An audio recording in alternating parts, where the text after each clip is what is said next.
नमस्कार मित्रांनो, स्वागत आहे तुमचं आमच्या एज्युकेशनल न्यूज या यूट्यूब चॅनेलवर। तर मित्रांनो, या व्हिडिओमध्ये आज आपण ज्येष्ठ नागरिकांना झटका, निवृत्तीच्या पैशांवरील कर तब्बल 40% ने वाढला याबद्दल सविस्तर माहिती पाहूयात। त्याचबरोबर हा व्हिडिओ शेवटपर्यंत नक्की पहा व व्हिडिओ आवडल्यास लाईक आणि शेअर नक्की करा व अशाच प्रकारच्या नवनवीन व्हिडिओसाठी आमच्या चॅनेलला सबस्क्राइब करायला विसरू नका। चला तर मग व्हिडिओला सुरुवात करूयात। तर यामध्ये अशा प्रकारे म्हातारपणाची काठी कमजोर होईल, निवृत्तीच्या पैशांवरील कर 40% ने वाढला। हे आकडे तुमचे मन फुंकतील। आयकराचा सामान्य नियम असा आहे की तो नेहमी भविष्यातील योजनांवर लागू केला जातो।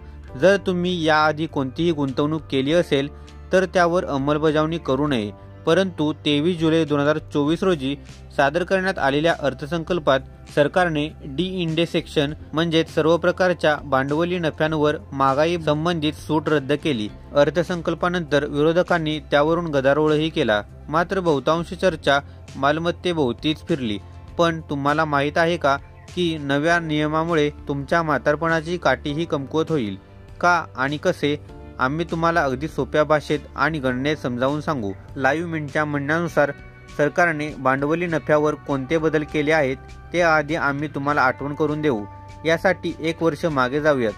सन 2023 मध्ये सरकारने निवृत्तीसाठी सर्वाधिक पसंतीच्या म्युच्युअल फंड श्रेणीवरील इंडेक्सेशनचा लाभ संपवला होता।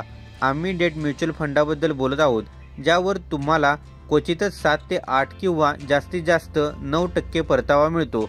याचा अर्थ असा की या फंडावर तुम्हाला 10% वार्षिक परतावा मिळणार नाही। असे असूनही चक्रवाढ शक्तीवर विसंबून राहून या निधीमध्ये दीर्घकालीन चांगले निधी निर्माण करण्याची क्षमता आहे। यामुळेच बहुतेक लोक डेट म्युच्युअल फंडांना त्यांचा निवृत्ती निधी तयार करण्यास प्राधान्य देतात। काय बदल झाला?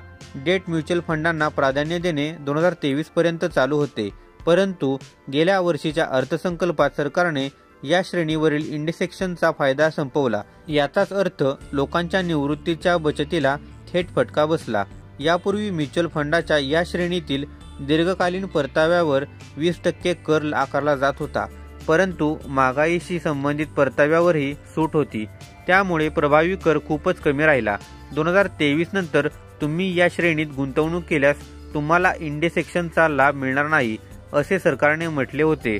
याचा अर्थ 20% दीर्घकालीन भांडवली नफा कर थेट भरणे। आता आपण यात एकही पैसा गुंतवणार नाही।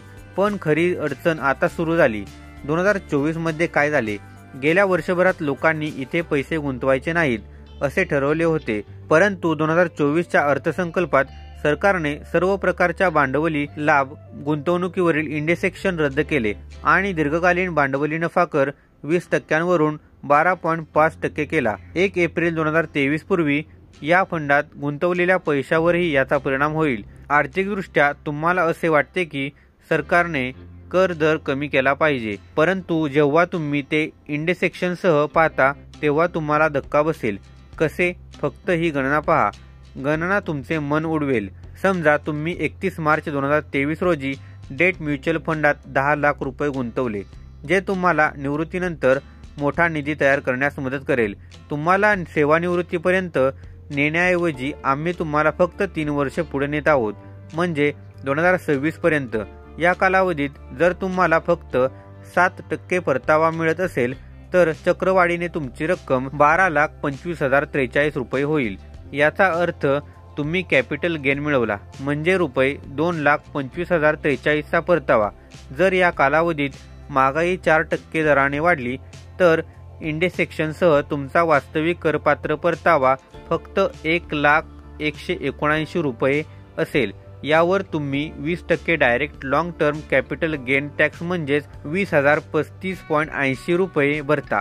परंतु इंडेक्सेशन बजेट 2024 मध्ये संपल्यानंतर तुम्हाला संपूर्ण भांडवली नफ्यावर 12.5% कर भरावा लागेल। याचा अर्थ 2,25,043 रुपये अधिक 12.5% कर, जो 28,130 रुपये असेल। तुमच्यावरील वाढीव कराची रक्कम रुपये 8,095 असेल। आता त्याचे टक्केवारीत रूपांतर केल्यास कराचा बोजा थेट 40% वाढला। हे गणित फक्त 3 वर्षांच्या गुंतवणुकीनंतर आहे। जर तुम्ही 30 वर्षासाठी निवृत्ती निधी तयार केला तर काय होईल याची कल्पना करा।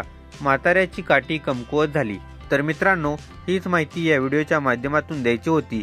अशाच प्रकारच्या नवनवीन व्हिडिओसाठी लगेचच आमच्या चॅनलला सबस्क्राईब करून या व्हिडिओला लाईक आणि शेअर करा। चला तर मग भेटूयात पुढील व्हिडिओमध्ये। धन्यवाद। जय हिंद, जय महाराष्ट्र।